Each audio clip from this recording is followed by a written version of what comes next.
साम टीव्हीच्या आवाज महाराष्ट्राचा या विशेष कार्यक्रमामध्ये आपल्या सर्वांचं स्वागत आहे। मी आज कळंब धाराशिव विधानसभा मतदारसंघाचा आढावा घेणार आहे। जर आपण पाहिलं तर या ठिकाणचे विद्यमान आमदार कैलास पाटील आहेत, जे की ठाकरे गटाचे आमदार आहेत, आणि या ठिकाणी काय विकास कामं झालेत किंवा कशा पद्धतीने या मतदारसंघाचं राजकारण असणार आहे। माझ्यासोबत मतदारसंघातील नागरिक आहेत, विविध पक्षाचे पदाधिकारी आहेत। आपण त्यांच्याकडून जाणून घेणार आहोत कशा पद्धतीने हे सगळं वातावरण असणार आहे, कुठले शेतकऱ्याचे प्रश्न प्रलंबित आहेत, कुठले वेगवेगळे प्रश्न प्रलंबित आहेत। मला सांगा काय मतदारसंघाची एकंदरीत परिस्थिती? मतदारसंघामध्ये विकास कामांचा खूप अभाव आहे। सध्या परतीचा पाऊस मोसमी पावसाचा 2 दिवसापासून धाराशिव जिल्ह्यामध्ये धुमाकूळ घातलेला आहे। सध्या शेतकऱ्यांना सरसकट कर्जमाफी करणे, पीक विमा अनुदान जाहीर करतात, परंतु त्याचं वाटप लवकर होत नाही। तर ते तात्काळ सरकारने जाहीर करावं आणि ते वाटप हे करावं। आणि सगळ्यात मोठी सध्या कळंब खामगाव पंढरपूर या राष्ट्रीय महामार्गावर असताना देखील कुठलाही ट्रॉमा केअर सेंटर उपलब्ध नाही आहे। ॲक्सिडेंटसाठी अंबाजोगाई किंवा धाराशिववर अवलंबून राहावं लागतं। स्त्री रुग्णालय त्या अपेक्षित संख्येच्या नुसार कार्यान्वित नाही आहे। तरी मोठ्या प्रमाणावर जो काही अभाव आहे विकासाचा तो दूर करावा। काय प्रश्न प्रलंबित आहे आपल्या भागात? प्रश्न म्हणजे असं आहे की तिथला विकास झाल्यासारखं वाटतच नाही, कारण 25 वर्षापासून कळंबचा आमदार जे मतदारसंघ आहे ते कळंब मतदारसंघ पण उडवलेला आहे। तर स्थानिकचा आमदार असणं गरजेचं आहे। त्याच्यामुळे काय वाटतं, काय कसं काम होऊ शकते?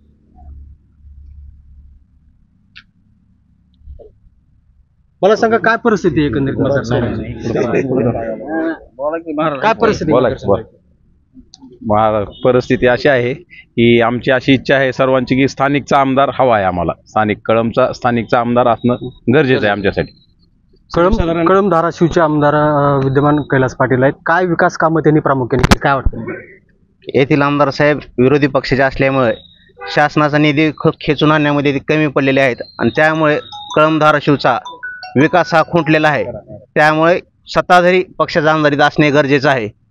कुठला प्रामुख्यानं काय विकास कामं व्हायला पाहिजे होती, काय वाटतं? प्रामुख्याने इथं ते ट्रॉमा केअरचं आहे, पुन्हा रोडचे मागण्या आहेत, पुन्हा इथं जी कळंब म्हणजे धाराशिव जिल्ह्यातील सर्वात मोठं बाजारपेठ आहे, त्या अनुषंगाने इथं जो विकास व्हायला पाहिजे होता तो झालेला नाही। आगामी निवडणुकीमध्ये कसं समीकरण असेल, कशा पद्धतीनं या सगळं चित्र असणार आहे मतदारसंघामध्ये? महायुती विरुद्ध महाविकास आघाडी, तर त्या ह्याच्यामध्ये कळंबचा आमदार भारतीय जनता पार्टीतर्फे उभा राहणार। कशी परिस्थिती सरकारमध्ये तुम्ही कशा पद्धतीनं अनेक विकासाची कामे प्रलंबित आहेत असं सांगण्यात येत आहे, काय कसं? सगळ्यात महत्त्वाची गोष्ट म्हणजे आपण विचार केला पाहिजे, सुरुवातीच्या 2.5 वर्षाच्या काळामध्ये माननीय उद्धवसाहेब ठाकरे हे महाराष्ट्राचे मुख्यमंत्री होते। सत्ता शिवसेनेची होती, महायुतीची होती, आणि त्यावेळेस उद्धवसाहेब ठाकरे मुख्यमंत्री होते, आणि त्यांच्याच पक्षाचा आमदार कैलास पाटील हे आमदार होते। मग त्या सुरुवातीच्या 2.5 वर्षाच्या काळामध्ये कैलास पाटलांनी ह्या मतदारसंघासाठी काय केलं, कुठली नवीन एमआयडीसी आणली हे त्यांनीच सांगावं। जर आपण पाहिलं तर कैलास पाटील यांचे कार्यकर्ते देखील आहेत। मला सांगा कसं अनेक प्रश्न उपस्थित केले, काय विकास केला नेमका आमदार? पहिल्या 2.5 वर्षाच्या काळामध्ये सर्व जिल्ह्यांना बघितलं, ह्या जिल्ह्यामध्ये कधीही न झालेलं वैद्यकीय शासकीय महाविद्यालय कैलासदादांच्या आणि महाविकास आघाडीच्या काळामध्ये झाले, आणि कैलासदादांच्या प्रयत्नातून झालं, हे सगळ्यांनी बघितलं। दुसरा विषय राहिला तर आपण बघितलं की आपल्या कळंब तालुक्यामध्ये असणारं जे क्रीडा संकुल आहे, ह्या क्रीडा संकुलाचा प्रमुख जर त्या कमिटीवर कोण असेल तर ते आमदार असतं, आणि ह्या गेल्या 5 वर्षात त्या क्रीडा संकुलाची काय परिस्थिती होती आणि आत्ताची काय परिस्थिती हे आपण सगळ्यांनी बघितले। 3 कोटी रुपये निधी आणायचं काम कैलासदाच्या माध्यमातून या ठिकाणी होतंय। तिसरा राहिला विषय जे सगळ्यांचा आमच्या जिव्हाळ्याचा विषय, जे म्हणजे कृष्णा मराठवाडा सिंचन प्रकल्पाचा। आपल्याला सगळ्याला माहिती आहे की दुधाळवाडी या ठिकाणी जे कृष्णा मराठवाड्याचं जे पाणी आलंय, ज्यावेळेस पहिले मुख्यमंत्री म्हणून देवेंद्र फडणवीस होते, त्यावेळेस कृष्णा मराठवाडा सिंचन प्रकल्पामध्ये प्राधान्यक्रम नव्हता। महाविकास आघाडी सरकार आल्याच्या नंतर कैलासदादांच्या माध्यमातून त्यांनी त्या ठिकाणी प्रयत्न केले, आणि ह्या प्रकल्पाला पहिल्यांदा प्राधान्यक्रमामध्ये आणलं, आणि प्राधान्यक्रमामध्ये आणल्यानुसार त्या ठिकाणी आज ते काम त्या ठिकाणी सुरू आहे। राहिला विषय इतर निधीचा, त्याच्यामध्ये कित्येक असे प्रयत्न आहेत लोकांसाठी, म्हणजे जे काय योजना कैलासदादांच्या माध्यमातून या ठिकाणी आणला, सगळ्यात जास्त निधी जर कोणी आणला असेल तर कैलासदादांनी आणलेला आहे, आणि आपण सगळ्यांनी बघतो। मला सांगा कसं आता एक जर आपण विचार केला तर राष्ट्रवादीमध्ये 2 गट पडलेले आहेत, 2 गट झालेले आहेत। आगामी विधानसभेमध्ये कसं चित्र असणार आहे नेमकं? राष्ट्रवादीमध्ये किती गट आहेत हा आमच्यासाठी महत्त्वाचा मुद्दा नाही आहे, तो लोकांनी ठरवायचा आहे की राष्ट्रवादी म्हणून कोणता गट किंवा कोणाला प्रतिनिधित्व राज्याचं द्यायचं आहे आणि कोणाला बाजूला फेकायचं आहे। आणि निश्चित लोकसभेमध्ये एक झलक दिसलेली आहे, विधानसभेमध्ये एक गाव 2 तुकडे लोकांनी केलेले असतील आणि निर्णय पूर्णतः झालेला असेल. परंतु एकूण जर विचार केला तर महाराष्ट्राच्या विकासाच्या बाबतीत बघायचं झालं तर अतिशय दुर्दैवी परिस्थिती आहे. महाराष्ट्रातले उद्योग, महाराष्ट्रातले व्यापार, महाराष्ट्रातल्या बाजारपेठा सुद्धा गुजरातला शिफ्ट करण्याचा जो घाट घातलेला आहे आणि त्याला इथले स्थानिकचे जे भारतीय जनता पार्टीचे आणि इतर मुख गिळून गप बसणाऱ्या पक्षाचे प्रतिनिधी आहेत ते सपोर्ट करत आहेत. इथला तरुण बेरोजगार म्हणून फिरतोय, इथले उद्योग बाहेर जात आहेत. शेतीसाठी उत्पन्न दीडपट दुप्पट शेतकऱ्याचं उत्पन्न करायचं म्हटलं जातंय. पवार साहेब असताना शेततळ्याला 6 लाखापर्यंत नॅशनल हॉर्टिकल्चर मिशन मधून 6 लाखापर्यंत बजेट भेटत होतं. यांनी मागल त्याला म्हणले आणि 56,000वर आणलं. तीच परिस्थिती पॉली हाऊसची आहे, तीच परिस्थिती शेणनेट हाऊसची आहे, तीच राष्ट्रीय हॉर्टिकल्चर मिशन मधून जवळपास योजना बंद झाल्यात का काय असा प्रश्न आहे. मला सांगा, तुम्ही अजित पवार गटाचं काम करताय, या ठिकाणी अनेक शासनाच्या योजना आल्यात, काय फरक पडेल का या मतदारसंघामध्ये? 100% फरक पडेल. सर्वसामान्य लोकांपर्यंत विविध योजना गेलेल्या आहेत त्याच्यामध्ये महायुतीच्या सरकारच्या याच्यामधून. त्यामुळे आता डायरेक्ट लोकांना याचा फायदा मिळाला नाही. यापूर्वीच्या शासनाच्या काळामध्ये ज्या योजना यायच्या ते गुत्तेदारामध्ये वरच्या लोकांना जायच्या. ह्यावेळेला जी योजना आली, लाडकी बहीण योजना असेल, अशा वेगवेगळ्या स्वरूपाची योजना आली, ह्या योजनेतून डायरेक्ट लोकांना याचा लाभ झालेला आहे. लाडकी बहीण योजना ही काही काळासाठी असा विरोधकाकडून टीका होती, काय वाटते नेमकी? विरोधकांना काय टीका करायची ते करू द्या. सन्माननीय उपमुख्यमंत्री अजितदादांनी सांगितलंय की ही योजना आम्ही जी आणलेली आहे ही योजना आम्ही कायम ठेवणार आहे. त्याच्यासाठी आम्ही आतोनात प्रयत्न करतोय. महाराष्ट्राचा जो अर्थविभागाचा निधी आहे तो त्या महिलांना कसा द्यायचा ती एक गोष्ट त्यांनी सांगितलेली आहे. त्याचप्रमाणे शेतकऱ्यांना मोफत वीज बिल असेल, महिलांसाठी वर्षातून 3 सिलेंडर मोफत असतील, ह्या सर्व गोष्टींचा फायदा नक्की ह्या विधानसभेला होणार आहे. आणि राष्ट्रवादी काँग्रेस पार्टी म्हणून कळंब धाराशिव विधानसभा निवडणूक ही राष्ट्रवादी काँग्रेस पक्ष अजितदादा पवार यांचा उमेदवार असेल आणि ते आम्ही निश्चितच जिंकणार आहे. कसं चित्र असेल असं काय वाटतं?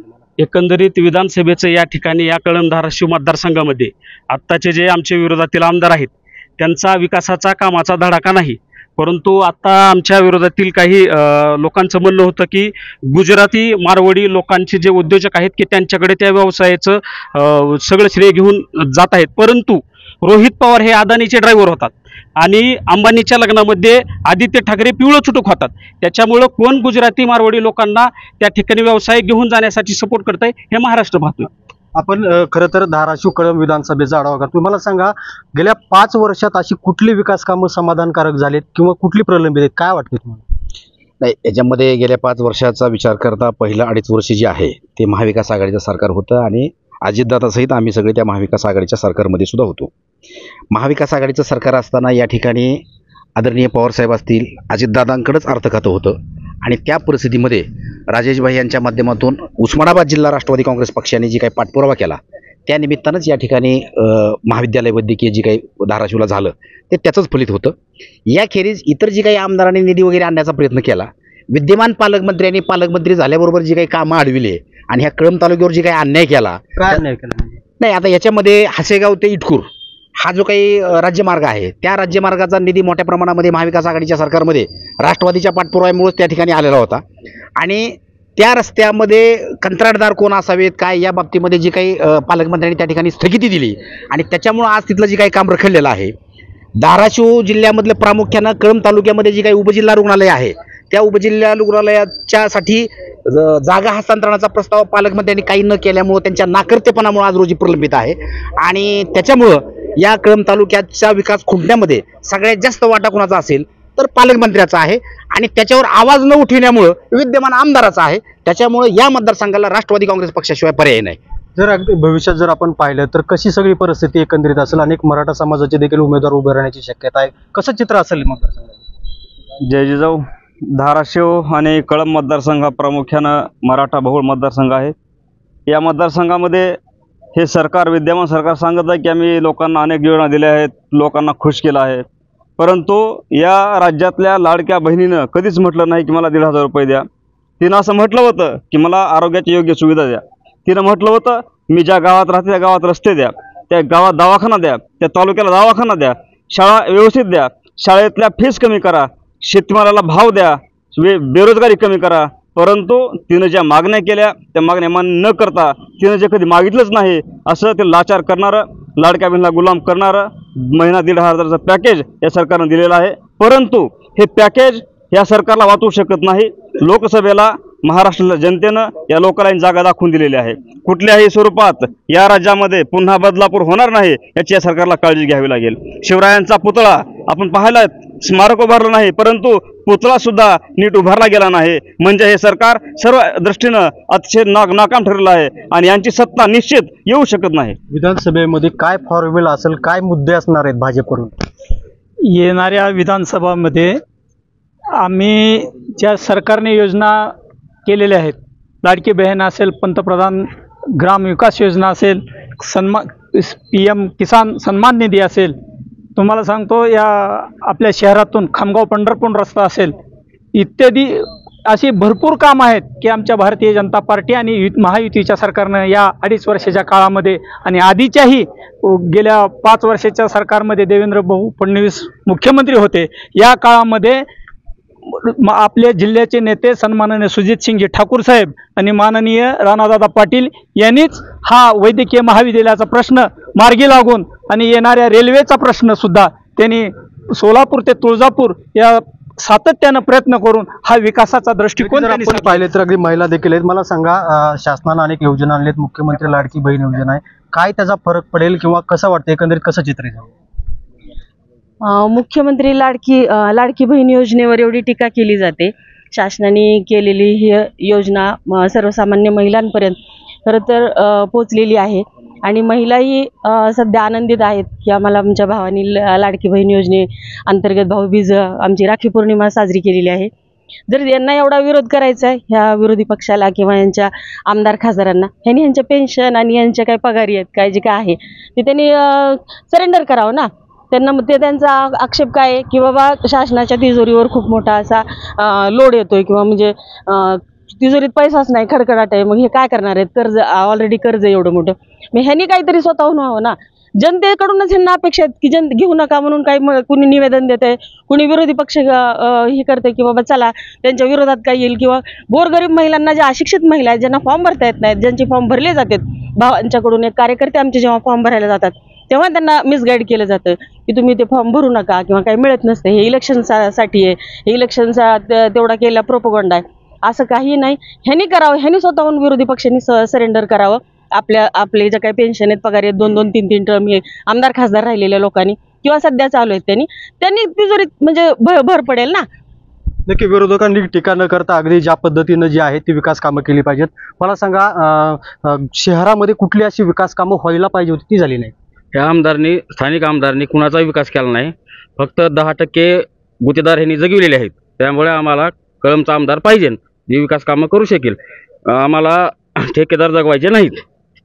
जर अगदी पाहिले तर अगदी धाराशिव कळंब विधानसभा मतदारसंघ हा जर आपण पाहिले तर शिवसेनेचा बालेकिल्ला होता. आता तो कोणत्या शिवसेनेचा होता, काय होता, हे जर आपण इतिहास काढला तर तो अनेक विषय त्याच्यामध्ये येतात. जर आपण पाहिलं तर ठाकरे गटाचे जे आमदार आहेत कैलास पाटील हे इथले विद्यमान आमदार आहेत. आगामी आता विधानसभा निवडणूक जी आहे ती आता येऊ घातलेली आहे आणि यामध्ये कशा पद्धतीनं वेगळे वेगळे मुद्दे याच्यामध्ये असतील, आमदारांनी केलेली विकास कामं असतील, तर त्याचबरोबर इतर जे विरोधकाकडून होणाऱ्या टीका असतील, हे कशा पद्धतीने होणार हे येणाऱ्या काळामध्ये आपल्याला लक्षात येईल. बालाजी सुरवसे, साम टीव्ही, कळंब, धाराशिव. देश विदेशातील प्रत्येक घडामोडींचे लाईव्ह अपडेट मिळवण्यासाठी आता साम टीव्हीच्या सर्व सोशल मीडिया प्लॅटफॉर्मला लाईक, फॉलो आणि सबस्क्राईब करा. तसंच सर्व नोटिफिकेशनसाठी बेल आयकॉन प्रेस करायला विसरू नका.